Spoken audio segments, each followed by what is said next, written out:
உலக அதிசயங்கள் 7 அதில் ஒன்று சிச்சன் இட்சா. மெக்சிகோவில் இருக்கிற சிச்சன் இட்சாவுக்கு சென்ற அழகிய அனுபவத்தை உங்களோட பகிர்ந்து கொள்வதில் மிக்க மகிழ்ச்சி. ஏனென்றால் உலக அதிசயங்களை காண்பதுன்றது எனக்கு நீண்ட நாள் ஆசை. ஆகவே நான் மெக்சிகோ சென்ற தருணம் மெக்சிகோவில் அரசாங்கத்துக்கும் மாயன்ஸ் மக்களுக்கும் இருந்த முரண்பாடு காரணமாக உலக அதிசயத்தில் ஒன்றான சிச்சன் இட்சாவை பார்க்க தடை விதிக்கப்பட்டிருந்தது. பின்பு சமரச நிலை ஏற்பட்ட பின்பு மீண்டும் அது திறக்கப்பட்ட நிலையில் நாங்கள் அன்று அதிகாலையிலேயே வெயில் அதிகமாக முன்னமே நாங்கள் பிள்ளைகளோடு அங்கே சென்று வாசலில் போகும்போதே நாங்கள் அதுக்குரிய நுழைவுச்சீட்டை பெற்றுக்கொண்டு நடக்கும்போது விற்பனைக்கு அவர்களோட கைவினைப் பொருட்கள் இருந்து பல பொருட்கள் விற்று கொண்டு இருந்தார்கள். மிக புன்னையோடு வரவேற்றார்கள். நுழைவுச்சீட்டை பெற்றுக்கொண்டு சிறுவர்களுக்கு இலவசம், 12 வயதுக்கு உட்பட்டவர்களுக்கு இலவசம். ஆகவே இந்த நிறைய முரண்பாடுக்கு பின்பு திறக்கப்பட்டதால் காவல்துறை மிலிட்ரி பாதுகாப்பு இருந்தது. வெயில் ஒரு வெப்பம், தாங்க முடியாத வெப்பம். அவை அதிகாலை சென்றபடியால் எங்களால் கொஞ்சம் சமாளித்து செல்லும்படியாக இருந்தது. பல சுற்றுலா பயணிகள் அதிகாலையிலே வந்த வண்ணம் இருந்தார்கள். இது பார்ப்பது செனோட்டே என்று சொல்கிறது ஒரு பால் கிணறு, அதாவது நாங்கள் சொல்வது பால் கிணறு என்று கூறுவோம். அவர்களுக்கு அது ஒரு புனித கிணறு என்று தான் சொல்வார்கள். ஏனென்றால் நீர்நிலைகள் அந்த காலத்தில் 6 ஏரிகள் இல்லாத யுகட்டான் மாநிலத்தில் இந்த செனோட்டே என்ற இந்த கிணறுகள் தான் மக்களுக்கு நீரை வழங்கினது. அதாவது தெய்வமாக, ஒரு தெய்வத்துக்குரிய இடமாக பார்க்கிறார்கள்.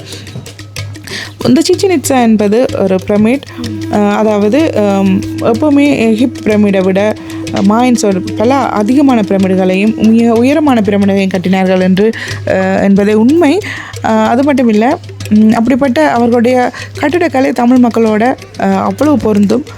மாயன்ஸ் அது சென்று பார்க்கும்போது தான் என்னால் அப்படி நம்ப முடிந்தது. அவ்வளவு பிரமிப்பாக இருந்தது. மகள் கண்ட உடனே அது தன்னுடைய கையில் இருந்த பேப்பரில் அந்த அந்த மாயன்ஸோட சிச்சன் இட்சா பிரமிடை வரைந்து காட்டினார். பிள்ளையோட மகளோட பிறந்த நாள் அன்று உலக அதிசயம் நின்றதும் அவர்கள் கை தட்டி அந்த எதிர் தட்டும்போது கைதட்டினால் எதிரொலியாக குச்சல் அவங்களுடைய பறவை, புனித பறவையோட சத்தம் வரும். அது மட்டும் இல்லை, மகளோட பிறந்த நாளை கேக் வெட்டி நான் அங்கே கொண்டாடினதும் மகளுக்கு ஒரு மறக்க முடியாத அனுபவமாக இருக்குன்னு சொல்லி அந்த மெக்சிகோ சென்று கேக் வாங்கி அந்த இடத்துல சென்று வெட்டினது என்னால் மறக்கவே முடியாது.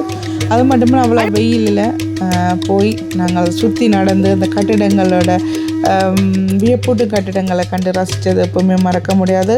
அது சேலையில் நான் எப்போவுமே எங்களுடைய கலாச்சார ஆடையான சேலையை கட்ட வேண்டும், உலக முன் தமிழ் எழுத்துக்கள் பதித்த சேலையை கட்ட வேண்டும்ன்றது என்னுடைய ஆசை. அது மாதிரி கட்டி காணொளி எடுத்தது என்னால் மறக்க முடியாது. அவ்வளோ ஒரு சந்தோஷமான தருணம் அது. இதில் என்ன முக்கியத்துவம் என்றால், இதில் இந்த பிரமிட் இளவேனில் கால சம இரவில் நாட்களில் சூரியன் மறையும் போது இந்த பிரமிட்ட படிகளில் ஏற்படுற நிழல் அது அப்படியே ராட்சத பாம்பு மேலேருந்து கீழே இறங்கி வர மாதிரி காட்சி அளிக்கும்.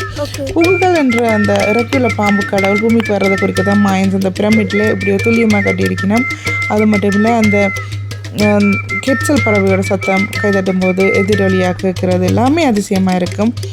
அது மட்டும் இல்லை, அந்த ஸ்பானிய படையெடுப்பு பிறம்பு அப்படி நகரமே கைவிடப்பட்டு 100 வருஷத்துக்கு மேலாக காட்டுக்குள்ளே மறைஞ்சு போயிருந்து இப்போ உலகத்தோட டாப் டூரிஸ்ட் பிளேஸாக ஸ்பாட்டாக இந்த சிச்சன் இட்சா இருக்கிறது உண்மையாகவே அதிசயமுற்ற வண்ணம் தான் இருக்கிறது. அது மட்டும் இல்லை, இங்கே பிரமிடு பக்கத்திலே வரிசையாக பல தூண்கள் இருக்குது. அங்கே கம்பீரமாக நிற்கிறத போய் பார்க்கலாம். அது மட்டும் இல்லை, மாயப்பேரசோட மிகப்பெரிய மார்க்கெட் மற்றும் போர் வீரர் கூடும் இடமாகத்தான் இந்த இடம் இருந்திருக்கிறது. தூண்களில் செதுக்கப்பட்டிருக்க சிற்பங்களை அப்படியே நாங்கள் பார்க்கும்போது அந்த காலத்தில் வந்த மாய போர் வீரர்களின் உருவங்கள், ஆடைகள் மற்றும் அவர்கள் ஆயுதங்களை மிக தெளிவாக விவரிக்கப்பட்டிருக்கும்.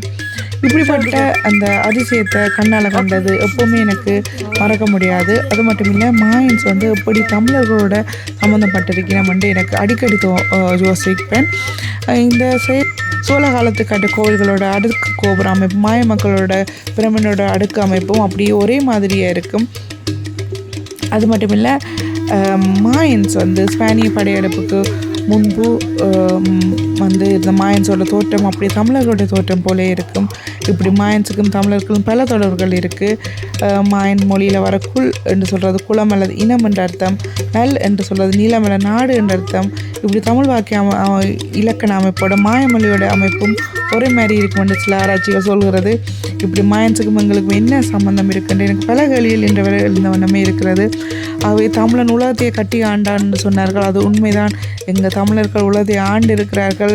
மாயன் தமிழர்களாக தான் இருக்க வேண்டும் என்ற எண்ணம் கூட எனக்கு தோன்றுகிறது. இப்படி ஆராய்ச்சி பார்த்தால் இவ்வளோ அதிசயங்கள் எங்களுடைய இனத்தை பற்றி தமிழ் இனத்தை பற்றி இருக்கிறது.